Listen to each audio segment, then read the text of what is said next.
My name is Delia Sinclair, and my family found out what I was actually worth on the night a stranger crossed a crowded restaurant to thank me at my father's 60th birthday dinner in front of all of them. We were at Al Medina, the kind of place my family chooses when the point of the evening is to be seen choosing it. My father, Warren Sinclair, was 60 that night, and the table was full of the Sinclairs the way a trophy case is full of trophies. My father, the surgeon. My brother Preston, also a surgeon, the golden one who followed the path exactly as it was drawn.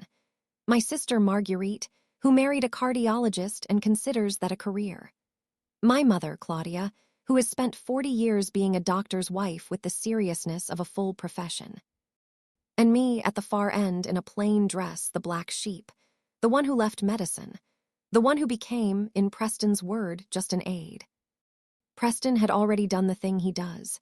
He had lifted his glass and asked the table, with a smile so the cruelty could pass as a joke, what my net worth was these days, whether I could even afford to be at a table like this. Everyone laughed the small laugh. I let it go. I had been letting it go for years. Then a woman I did not know got up from a table across the room and walked toward us, and she stopped beside me and put her hand on my shoulder and said, in front of my entire family, I am so sorry to interrupt, but I have to. You are Delia Sinclair. You are the reason my mother was not alone when she died. Thank you. Thank you for what you built. My family looked at her like she had spoken in a language they did not have, because they did not know I had built anything. They thought I emptied bedpans for a living. So let me tell you how a stranger's thank you turned into the worst and truest moment of my father's birthday, and how the daughter they called the black sheep turned out to be worth something none of them had ever thought to measure. Back up, I was raised to be the fourth doctor in a house of doctors. The plan was not discussed so much as assumed, the way you assume gravity. And somewhere in my 20s I did the unforgivable thing. I did not fail out. I chose out. I left the track that led to the white coat, and I took a job that in my family is roughly equivalent to announcing you have joined a circus. I became a home health aide. I went into old people's houses, and I bathed them and fed them and turned them in their beds and sat with them at 3 in the morning when they were frightened. And I found, to my family's horror and my own surprise, that I had walked straight into the work I was made for. There was a woman named Estelle who trained me, a veteran aide with hands like warm bricks, and Estelle taught me the thing that became the whole shape of my life. She caught me one day trying to move a man twice my size from his bed to his chair, hauling on his arm, and he was wincing and I was failing. She stopped me. She said, no, you never lift a person by pulling them from above. You will hurt them and you will hurt yourself and you will both end up on the floor. You get low. You get underneath. You take the weight they cannot carry from below and you rise together. Lift from underneath. I have run my whole life on those 3 words, and I never once explained them to my family, because you cannot explain getting underneath a person to people who have spent their lives being looked up to. Here is what I did with those 3 words, and this is the part I need to be honest about, because this is not only a story about what they got wrong. I noticed something in those years of going house to house. The aides, the women who did the actual carrying, the ones with the warm brick hands, were paid almost nothing and owned nothing, and were treated by the agencies exactly the way my family treated me. As invisible. As beneath. So I did not build a tech empire.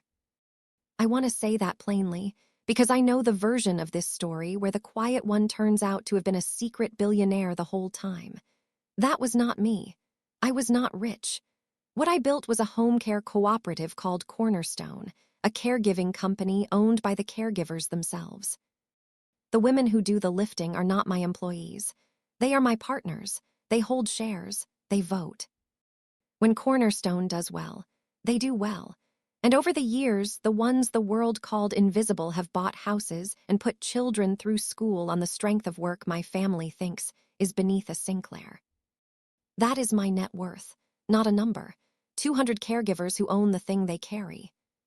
But I never told my family, and that silence is mine to own. When Preston asked at parties what I did, I said home care and let it drop, And when he called me the aide, I corrected him once, tiredly, and then I stopped. It was easier to be underestimated than to be understood. If they thought I was beneath them, they never looked closely, and if they never looked closely, they could never reach in and try to turn the thing I loved into something that would look better at a dinner party. I kept them out to keep it safe. The contempt was theirs. But the distance, the years of letting them believe the small story that I built with my own hands, and I have to answer for it. Which brings me back to the stranger with her hand on my shoulder, and to the name that came next. Because after she thanked me, my mother, recovering first, asked the woman coldly what exactly my daughter had done for her mother, and the woman explained. She said her mother had spent her last year in the care of a cornerstone aide who came every day, who learned her mother's whole life, who held her hand at the end so she would not be alone. And that cornerstone was mine, that I had founded it, that I still went out on shifts myself. And that is when I watched my father go very still, because my father had heard the word cornerstone before, and he could not, for one terrible second, remember where. I remembered for him. Dad, I said quietly so it stayed at our table. Grandma Rosalind, your mother, the last 2 years of her life when she could not be left alone, when you were all too busy operating and hosting and being important to sit with her. Who do you think that woman was? The one who came every morning, the one Grandma called her friend. Her name is Lupe. She works for me. I sent her. I built the company that carried your mother to the end with her dignity in one piece, and I sat with Rosalind myself on the nights Lupe could not, and not one of you ever asked how she was being cared for so well. You just assumed the agency was handling it. The agency was me. The table did not make a sound. My father, on his 60th birthday, put down his fork with a hand that was not steady. Here is the part they will be telling for the rest of their lives, and it is not the part where I win. Preston recovered the way Preston always recovers, because he is my father's son. Within a minute, he was already building the useful version. Delia, he said, this is remarkable. This is exactly the kind of human interest strength our new concierge practice needs. We should talk about bringing Cornerstone under the Sinclair name. The story alone is worth a fortune. And I could see the whole thing assembling behind his eyes. My life turned into a brand asset, before the stranger had even walked back to her table. No, I said. He blinked. I said no, Preston. Cornerstone is owned by the women who carry people for a living. It is not mine to sell to you, and it is not mine to fold into your name, and I would not do it if it were. And I am not going to do the other thing you are all bracing for either, which is punish you. I know how this is supposed to go. I could stand up and make a speech and let this whole restaurant hear exactly what kind of family toasts a woman while calling her a failure. I am not going to. Not because you have earned mercy, but because Estelle did not teach me to get underneath people so that I could learn how to knock them down. Humiliating, you would not add 1 hour of dignity to one dying person's life. It would just make me someone who confuses being right with being cruel, and I have spent too many years at too many bedsides to confuse those two things. Then my mother said the thing these evenings always end on, and that I would not let stand. She reached for my hand and she said, "We always knew you had a good heart. We were always proud of you," and I stopped her gently all the way.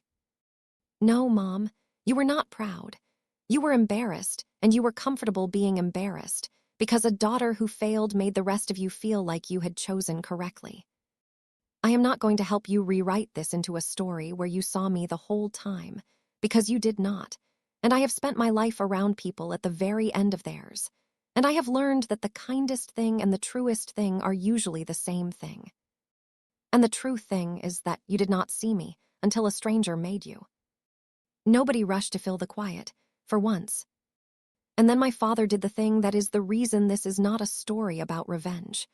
Warren Sinclair, surgeon, patriarch, 60 years old that night, looked at me and his eyes were wet in a way I had never once seen, and he did not try to make a deal. He said, "I want to see it, not the company. Not the numbers. I want to see where my mother spent her good days. I want to meet the woman who held her hand. Lupe, I never even learned her name. I want to be careful here, because I know the shape this is supposed to take. This is the part where the humbled father shows up at dawn and works a shift and learns his lesson over a slice of humble pie, and everyone heals by breakfast, and I have seen that ending 100 times and I do not believe it. My father did not become a caregiver. He is not going to. What he did was smaller, and I think more real. That week he came, alone, no Preston, no audience, to the little house where Cornerstone runs its day program, and he sat in a plastic chair among the aides, and he met Lupe, and Lupe told him things about his own mother's last year that he had never known, small things, the song Rosalind liked. The way she held her tea, and my father, who has told people how to live and how to die for 40 years from the clean side of an operating table, sat there and learned who his mother had been from a woman he had never bothered to see. He cried. He did not perform it. I have watched my father perform humility in front of hospital boards for decades, and I know exactly what that looks like, and this was not that. This was an old man discovering that the person who carried his mother to the end was the daughter he had let carry the family's contempt. I did not fix everyone. I want to be honest about that too. Preston is still angry, in the quiet way of a man who was handed the top and never learned there was a bottom, and I keep him at the distance he keeps himself. Marguerite sent one careful message that was mostly about how the evening had felt for her. The door to them is open, the real one, but it opens onto an ordinary Tuesday with no stranger watching and no story to be worth a fortune. And I will know they have changed only if one of them ever walks through it when there is nothing in it for them to be seen doing. But my father comes now, not to the birthday restaurants. He comes to the little house once a month, and he sits with the day program, and he has learned the names of every aide there. And last month he asked me, quietly, if he could help fund training for the new caregivers, not with his name on it, just quietly, the way I do things. That is not a grand reconciliation. It is an old man showing up where there is nothing to gain. In my line of work, I have learned that this is the only kind of change that holds.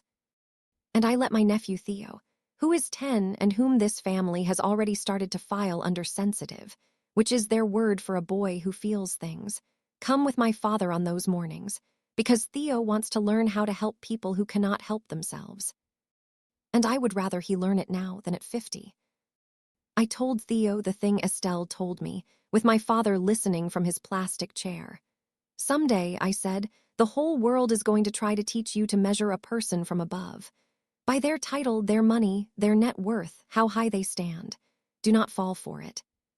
If you want to know what a person is actually worth, do not look at how high they have climbed. Look at whether they will get down on the floor and get underneath someone who cannot carry themselves, and lift and rise together. That is the only net worth I have ever seen hold up at the end of a life. My family spent years measuring me from above and calling the number a failure. They never once got underneath to see what I was actually holding. If they had, they would have found their own mother there, in my arms, being carried gently home.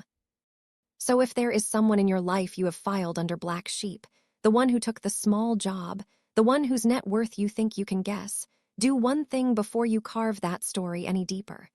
Stop measuring them from above. Get underneath. Get low enough to see what they are actually carrying. You may find it is heavier and worth more than anything you have ever held.